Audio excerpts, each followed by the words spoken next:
Good morning class. So we have completed lesson number 1 and now we are going to lesson number 2, that is transport. In this lesson we are going to discuss about the various transportation means. मतलब हम किस किस रास्तों से travel कर सकते हैं, कोई चीज़ यहाँ एक सिटी से दूसरी सिटी या एक स्टेट से दूसरी स्टेट ले जाना है तो हम कौन से वेज का यूज़ कर सकते हैं। और हम खुद भी अगर ट्रैवल करना चाहते हैं, जैसे 3 वेज तो हम सब जानते हैं राइट। एयरवेज होता है जहाँ हम एरोप्लेन या हेलीकॉप्टर ऐसे मीन्स का यूज़ कर सकते हैं। एक वे में हम क्या कर सकते हैं, वाटर वे का यूज़ कर सकते हैं, यहाँ पे हम बड़ी बड़ी शिप्स का यूज़ कर सकते हैं टू ट्रैवल। और वैसे ही एक होता है लैंड रूट जहाँ पे हम बस या ट्रेन का रेल रूट्स का यूज़ कर सकते हैं, जिसमें हमारे जो ट्रैवल मीन्स हैं वो लैंड पर होते हैं। तो मतलब 3 वेज हैं, तो वो वेज के बारे में वो कैसे इन्वेंट की और कैसे वो फॉर्म में आई, that we are going to discuss in this lesson. So we are this lesson number 2 transport is there in your text book in your smiley page number 229. So when in earlier times when there was no wheel, जब wheel का invention, जो wheel होता है हमने देखा पहिया, उसका जो invention नहीं हुआ था, at that time जो human beings थे वो एक place से दूसरी place जाने के लिए क्या करते थे, पैदल चलते थे राइट, यानी वो walking का यूज़ करते थे। that take much time, मतलब उस पैदल चलने की वजह से they needed very much time for transportation। और उनको कोई सामान ले जाना हो तो it would be heavy for them to carry, तो क्या करते थे वो एनिमल्स का सपोर्ट लेते थे, जिसकी हेल्प से हम वो एक प्लेस से दूसरी प्लेस ट्रैवल करते थे। But then later what happened कि व्हील का इन्वेंशन हुआ, जब पहिए का इन्वेंशन हुआ तो बुलक कार्ट्स ऐसे एनिमल्स के थ्रू पुल होने वाली कार्ट्स का यूज़ करने लगे राइट, या साइकिल का यूज़ होने लगा, मतलब जिसकी वजह से ट्रैवलिंग और transportation become more easier. Okay, मतलब जो इन्वेंशन का प्रोसेस था, क्योंकि उन्हें वो transportation was they were finding it to be difficult right, because they didn't have a proper mean of transportation, so they were kindly working on for finding easier and convenient way, मतलब एक आसान और easy convenient way ढूंढ रहे थे वो travel करने के लिए। तो जैसे ही इन्वेंशन हुआ व्हील का, तो सब चीज़ें everything started changing and the same time transportation became easier. और इस व्हील के इन्वेंशन के बाद जेम्स वाट ने स्टीम इंजन का इन्वेंशन किया, which was then connected with the trains, यानी ट्रेन्स के साथ स्टीम इंजन को कनेक्ट करा तो ट्रेवलिंग बिकेम मोर ईजियर, क्योंकि हम इंजन जो थी वो पहले स्टीम इंजन से स्टार्ट हुई, फिर लेटर इट ट्रांसफॉर्म डीजल से भी इंजन्स वर्क करने लगे, इलेक्ट्रिसिटी से भी इंजन्स वर्क होने लगे, मतलब inventions were happening, they were trying to find more convenient ways. Okay, तो मतलब क्या हुआ, जैसे जैसे इन्वेंशंस होने लगी ट्रांसपोर्टेशन में, तो वैसे वैसे ही जो ट्रैवलिंग का टाइम था, जो टाइम वो पैदल चलने में लेते उससे कम लेते लगे जब वो व्हील का इन्वेंशन हुआ, फिर स्टीम इंजन, फिर बाद में डीजल इलेक्ट्रिसिटी वाले इंजन, जो है travelling started becoming quick. And now they are asking why do we need transportation, हमें ट्रांसपोर्टेशन की क्या ज़रूरत होती है। सो देयर ट्रांसपोर्टेशन की requirements, there are various reason, बहुत सारे रीजंस हैं जिसकी वजह से we need transportation. We need to travel from one place to another, हमें एक पर्टिकुलर टाइम पर अगर एक प्लेस से दूसरे प्लेस विजिट करना है या जाना है, we need a proper transportation. If you there are factories all around the world right, India में ले लो, वो कंट्री अपनी कंट्री इंडिया को ले लो, यहाँ पे भी हर जगह आपको फैक्ट्रीज तो दिखेगी। फैक्ट्रीज रिक्वायर रॉ मटेरियल और उस रॉ मटेरियल से they make finished products right. तो जब रॉ मटेरियल्स की रिक्वायरमेंट है तो वो रॉ मटेरियल्स टाइम पर फैक्ट्रीज पे रीच करें, they need a proper transportation. उस रॉ मटेरियल से जब वो फाइनल प्रोडक्ट बनाते हैं और मैन्युफैक्चर करते हैं तो they need this final product to reach the market, जो उनका कस्टमर है उन तक पहुंचाने के लिए they need what, transportation. Okay, so for short distance, हमें जब शॉर्ट डिस्टेंस ट्रैवल करना होता है तो we is you can hire a rickshaw for a shorter distance. When you need to travel for a longer distance, हमें longer distance travel करना पड़ता है एक सिटी से दूसरी सिटी, तो हम बस या कार को यूज कर सकते हैं. इंटरस्टेट या इंटरसिटी हो और उस टाइम पे आप ये भी यूज कर सकते हैं, जैसे ट्रेन्स हैं या एयर रूट्स, मतलब एरोप्लेन का यूज कर सकते हैं. डिपेंड्स कि आपको किस चीज़ पे डिपेंड करता है, how much duration you have to reach, कितने टाइम में आपको पहुंचना है. You have the time, you can prefer train, but you want to reach quickly, you can go for what, the rail routes, sorry air routes. मतलब depend करता है the time you want to reach and what is the availability, मतलब जो time आपको जिस time में travel करना है आपकी कन्वीनियंस के हिसाब से जो अवेलेबल हो उसको वी गिव प्रेफरेंस. सो यानी time, distance to be travel, कितने डिस्टेंस का ट्रैवल है आपका वो भी मेजर होता है to decide which way you want to go. Things to be transported, अगर आप खुद नहीं जा रहे you need to transport something, कोई चीज़ें पहुंचाना चाहते हो तो चीज़ कैसे पहुंचाओगे, that you have to think. And economy है आपकी कितना बजट होगा, कि आप अगर ज़्यादा बजट यूज़ कर सकते हो तो आप एयर रूट्स यूज प्रीफर कर सकते हो. कम बजट में पहुंचना है तो train, that is the economic part. और अवेलेबिलिटी मीन्स आपको जिस टाइम पर वहाँ पहुंचना है उसके हिसाब से कौन सी ट्रेन या फ्लाइट्स अवेलेबल है, that is the availability. The present system of transport can be grouped under land, water and air. तो जो अभी का ट्रांसपोर्ट सिस्टम है, we have three means land, water and air. So when we will look into one by one, three of them. The first one is land transport. So land transport में हम roadways का use कर सकते हैं या तो airways का. Okay, we can use either of both of this, roadways or railways. These both are under land route. क्योंकि अब रेलवे ट्रैक हो that is on the land, right? जो रोड्स बने हुए हैं वो किस पर बने, लैंड पर. सो रोडवेज, तो रोड्स हमारी जर्नी को स्मूथ और फास्टर बनाते हैं. जो कुछ रोड्स कैसे होते हैं, ब्रॉडर होते हैं, मतलब बहुत स्प्रेड होते हैं, और एक वो मेजर सिटीज को एक दूसरे से लिंक करते हैं. अब एक सिटी यहाँ है, एक सिटी कुछ किलोमीटर्स अवे है, माइल्स अवे है, तो दोनों सिटीज को कनेक्ट करने के लिए we have roads. National highways होते हैं, फ्रीवेज होते हैं और एक्सप्रेस हाईवेज. एक्सप्रेस हाईवेज आपने देखे होंगे, अहमदाबाद का जो एक्सप्रेस हाईवे है जिसमें एंट्री के लिए एक पर्टिकुलर पॉइंट है जहाँ से रोड से लेफ्ट आउट होने के एक पर्टिकुलर पॉइंट है, बीच में से कोई मार्जिन नहीं होता, जिसलिए एक्सीडेंट्स की जो रेट होती है वो कम होती है एक्सप्रेस हाईवेज में. और नेशनल हाईवेज तो जो बड़ी मेजर हाईवेज होती हैं NH वो सब नेशनल हाईवेज में आती है.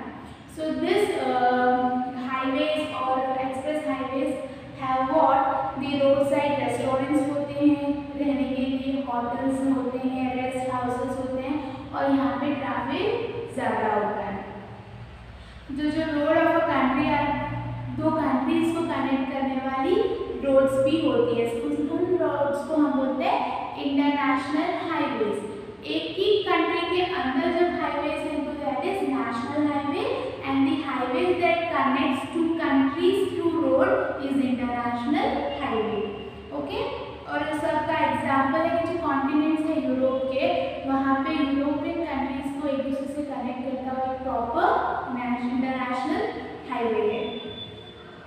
सो इंडिया को पाकिस्तान, नेपाल, भूटान, बांग्लादेश और चाइना के साथ कनेक्ट करता हुआ रोड है, by road. India Pakistan, India Nepal, India Bhutan, India Bangladesh and India China, we have a roadways that connects both this India with all these countries.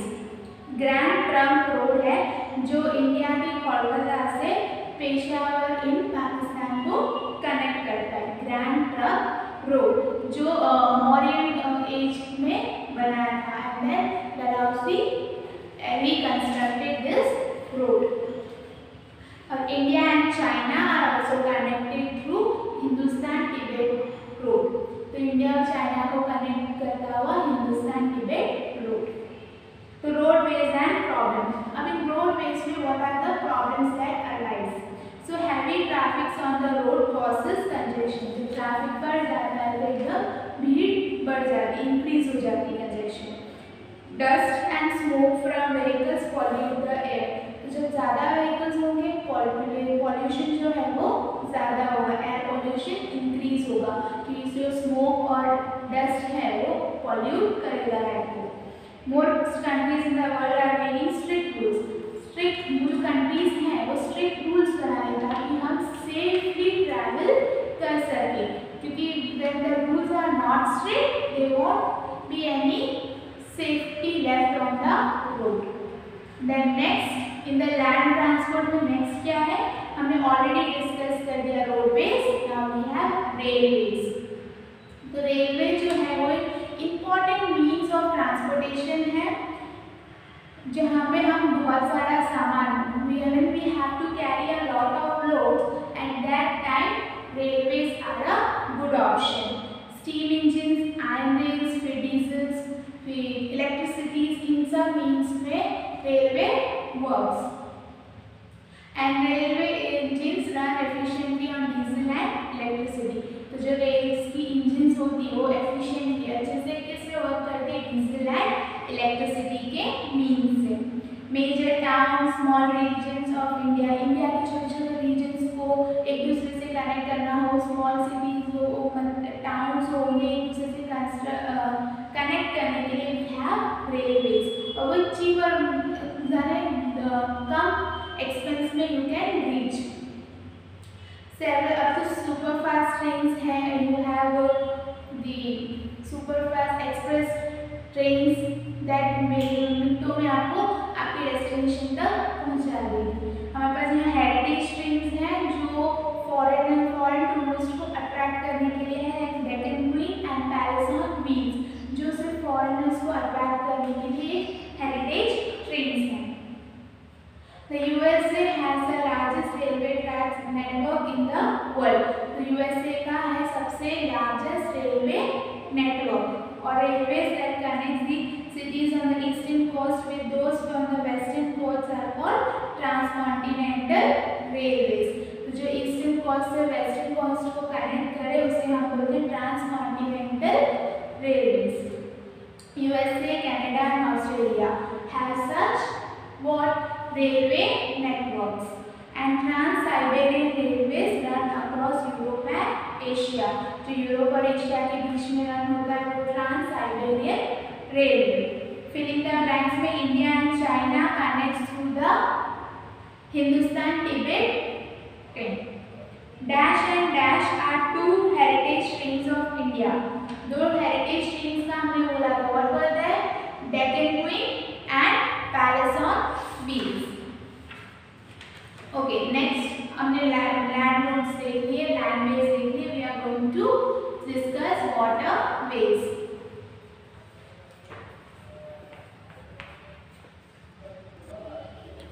Okay now waterways. Raft were the easiest means of water transport. Raft मतलब जो हमने देखी होगी movies और सब में bamboo sticks को Flatley connect करके बैम्बू स्टिक को एक दूसरे से जॉइन करके एक फ्लैट बोट टाइप बनाया जाता है, वो राफ्ट। तो वो एक क्या है, चीपेस्ट मीन है क्योंकि हमें रोड या किसी चीज़ को बनाने की जरूरत नहीं होती, you need just travel through water, पानी में ट्रैवल कर सकते हैं। सो जो पर बोट्स आई फिर वो स्लोली बोट्स में स्टीम इंजन्स लगी जिसकी वजह से जो स्पीड है वो इंक्रीज होने लगी। शिप्स जो ज़्यादा से ज़्यादा लोगों को एक जगह से दूसरी एक साइड से दूसरे साइड पहुंचा सके, तो शिप्स और ऑल्सो यूज्ड। तो जो ज़्यादा speedly quickly helps in the transportation और एट द सेम टाइम ये जो शिप्स होती हैं वो ज़्यादा लोड कैरी कर सकती हैं, ज़्यादा ह्यूमन बींग्स को कैरी कर सकती है, ज़्यादा सामान है, कार्गोज है, उन्हें एक प्लेस से दूसरी प्लेस ट्रैवल करवाने में ships are convenient, cheaper means of travelling भी है क्योंकि उन्हें रोड्स या ट्रैक्स की ज़रूरत नहीं होती। But ships requires port. Ships को पोर्ट की ज़रूरत होती है जहाँ पे वो लोडिंग और अनलोडिंग कर सकते, सामान या इंसानों को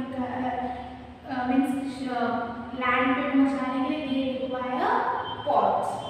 पेट्रोलियम जो होते हैं वो पेट्रोल को कैरी करने के लिए वी हैव ऑयल टैंकर्स, उसके लिए अलग टाइप की शिप्स होती हैं जो सिर्फ पेट्रोलियम को कैरी करने के पर्पज से बनाई गई होती है। We have vegetation and fruits, meat, dairy products, इन सबको कैरी करने के लिए वी हैव रेफ्रिजरेटर शिप्स।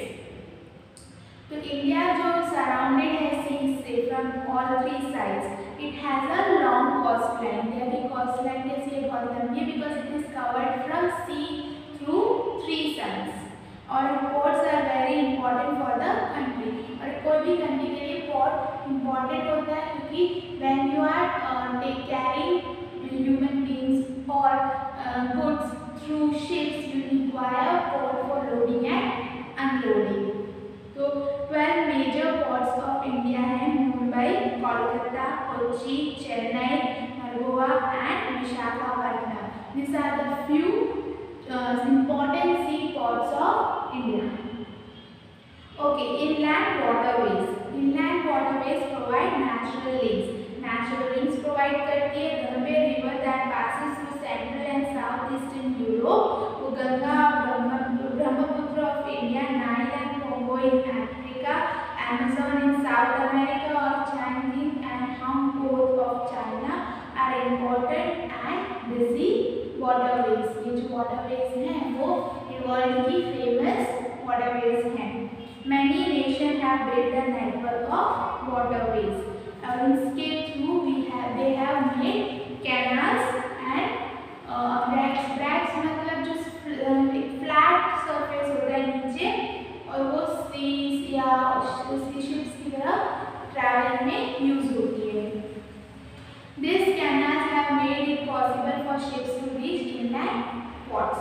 ऐसे कैनाल्स के थ्रू वो हम शिप्स के हेल्प से कहाँ पहुँच जाते हैं? सी में। The busiest sea route in the world is between Eastern North America and Western Europe. तो जो सबसे बिजी वाला सी पोर्ट है वो कहाँ है? Eastern north America and western Europe में, और उसे हम नॉर्थ अटलांटिक रूट भी बोलते हैं। Canal have been done to link seas को लिंक करने के लिए वी हैव कैनाल्स।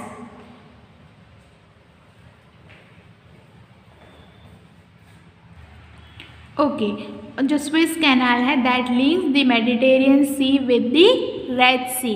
तो जो मेडिटेरियन सी है और रेड सी है उन दोनों को कनेक्ट करता हुआ पनामा कैनाल। यहाँ पे through this figure you can see कि ये जो देखो दो पार्ट्स में डिवाइड है ऐसा लग रहा है ना, that is the Panama canal that is connecting the Mediterranean sea and red sea. Okay, this Swiss Canal is 17 kilometer long and about 150 meter wide. मतलब ये जो चौड़ाई होती है वो 150 मीटर की है and the long is 17 kilometer. Ships from India going up to Europe now go through this canal. मतलब जो इंडिया से शिप्स जाती हैं to Europe they go through this Panama canal instead of going through Africa. पहले Africa से जाती थी but now they go through this canal. It was opened in 1869 and उसने पूरे एंटायर वर्ल्ड पूरी दुनिया का जो ट्रेड है लेन देन का सिस्टम है उसे चेंज कर दिया।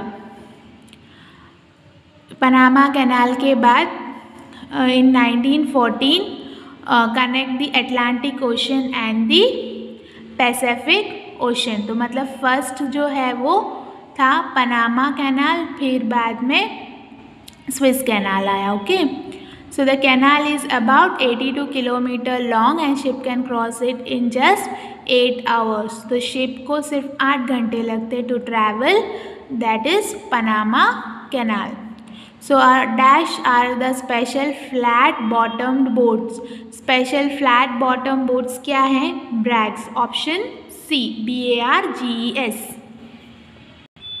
Okay, now airways. The fastest and the most expensive, मतलब सबसे ज़्यादा ट्रैवलिंग एक्सपेंस किस में है, एयरवेज में, पर वो फास्ट भी है। राइट ब्रदर्स ने इन्वेंट किया है एरोप्लेन को in 1903 and they named it what, flyer. और जो एयर में रहता है stayed in the air for 12 seconds and it also covered a distance of 230 metre. Okay, तो अर्ली जो एयरक्राफ्ट्स हैं वो बहुत हैवी थे और वो ज़्यादा घंटों तक फ्लाई उड़ नहीं सकते थे and they can only carry few passengers, but this modern aeroplanes have better technologies, उनमें बेटर टेक्नोलॉजी का यूज़ हुआ है, so they can carry more people. Airbus 380A is the world's largest passenger aeroplane and they can carry about 800 people. तो वो aeroplane जो largest है travelling passenger carry कर सकता है वो 800 पीपल को एट अ टाइम कैरी कर सकता है and it can even fly at the height of 10 kilometre. अगर सी लेवल से कंपेयर करें तो वो उतना ऊंचा उड़ सकता है एंड उसकी जो स्पीड है वो 1000 किलोमीटर पर आवर है, एक घंटे में 1000 किलोमीटर का ट्रैवल कर सकता है। And aeroplanes have a greater advantage because वो चाहे माउंटेन हो, ओशन हो या डेजर्ट एरिया है, फॉरेस्ट है, इन सब के ऊपर से वो उड़ सकता है, राइट। आप रेल रूट्स हो, लैंड रूट्स हो, उसमें यू नीड दी रोड्स और the tracks to travel, right, but aeroplane में ऐसा कुछ नहीं होता। Air transport is more expensive than any other means of transportation, कोई और ट्रांसपोर्टेशन से ज़्यादा एक्सपेंसिव क्या है, air transport, but it has high quality fuel and expensive. उनकी जो मेंटेनेंस होती है एरोप्लेन की that is expensive. They need एरोड्राम्स for parking के लिए उन्हें एरोड्राम्स की रिक्वायरमेंट होती है। एरोप्लेन की पार्ट्स को मैन्युफैक्चर करने के लिए they all parts are expensive, that's why aeroplane की जो टिकट्स होती है वो भी एक्सपेंसिव होती है। We have a large network of air routes covers almost the whole world, पूरी वर्ल्ड को कवर करता हुआ एयर रूट है। वेस्टर्न यूरोप, नॉर्थ अमेरिका, ये सब क्या हैं, बिजी एयर रूट्स हैं।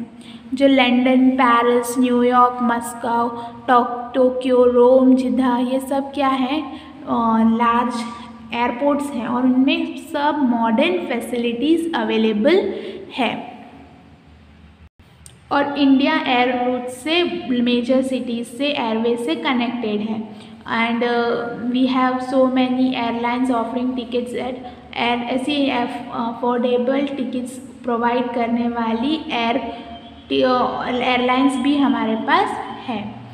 पीपल जो है वो प्रेफर करते हैं एरोप्लेन्स टू ट्रेन्स और बसेस क्योंकि वो फास्टर भी है और वो ज़्यादा आपको थकाता भी नहीं, लेस टायरिंग, मतलब ज़्यादा आपको थकाएगा भी नहीं। दिल्ली, मुंबई, कोलकाता, अमृतसर, तिरुवनंतपुरम, हैदराबाद एंड चेन्नई, ये सब इंटरनेशनल एयरपोर्ट्स ऑफ इंडिया है, मतलब इन कंट्री के बाहर से जो फ्लाइट्स आ रही है they land over here, so international airports, मतलब इंटरनेशनल नहीं होती तो मतलब वो इंडिया के अंदर ही जो फ्लाइट्स है टेक ऑफ और लैंडिंग होता है वो इंडिया के अंदर ही होता है, वो नेशनल होती है, ये इंटरनेशनल है। We can go all over the world because of an efficient network of airways, हम वर्ल्ड के कोई भी पार्ट में ट्रैवल कर सकते हैं क्योंकि हमारा जो एयरवेज का नेटवर्क है दैट इज़ वेरी एफिशिएंट। और नेशनल लेवल पे एयरवेज कनेक्ट करती है 100 सिटीज़ को। If you see at the national level जो कंट्री सिटीज़ हैं 100 सिटीज़ को कनेक्ट करती है विद इन दी कंट्री, सिर्फ हमारे कंट्री में ही उतनी सिटीज़ को कनेक्ट कर सकती है। एंड हेलीकॉप्टर्स का यूज़ हम कर सकते हैं ट्रांसपोर्टेशन के लिए, पर वो यूजुअली पब्लिक के लिए ओपन नहीं होता है, it is mostly used by police या army officers to rescue operation. आपने देखा होगा जब ये बाढ़ फ्लड आता है या बाढ़ वाली सिचुएशन होती है वह रेस्क्यू ऑपरेशन करना होता है, लोगों की जान बचाना या फूड प्रोडक्ट्स को रीच आउट करना हो, drop food, at that situation they use helicopter. Medicine पहुंचानी हो लोगों को या फिर कोई युद्ध का माहौल है, नेचुरल डिजास्टर्स होते हैं, at that time government uses helicopter. They give the permission for to police and to the army officers. So that's it about the lesson. I hope you understood the terms. If there is any doubt, you can ask me, but make sure that you read the lesson thoroughly, then only you will understand it. Thank you.